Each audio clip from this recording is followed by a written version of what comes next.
মাহিন ছিল এক সহজ সরল গ্রাম্য যুবক।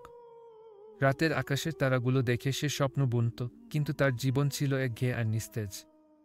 একদিন বিকেলে গ্রামের পাশের বনে কাঠ কেটে বাড়ি ফেরার পথে মাহিন শুনতে পেল এক নারীর মিষ্টি কণ্ঠস্বর। এই যে, দাঁড়াও!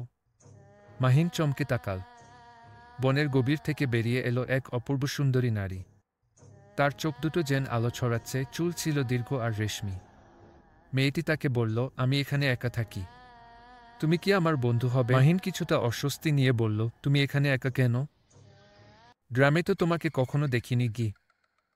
মেয়েটি মুচকি হেসে উত্তর দিল, আমি এই বনের বাসিন্দা, আমাকে কেউ দেখতে পায় না, শুধু তুমি পারছ গু। মাহিন ভয় পেলেও মেয়েটির মাধুর্যে আকৃষ্ট হল। মেয়েটি নিজেকে লায়লাকি বলে পরিচয় দিল। তারা কথা বলার মধ্যে মাহিন ভুলে গেল যে সে অচেনা এক রহস্যময়ের সঙ্গে কথা বলছে।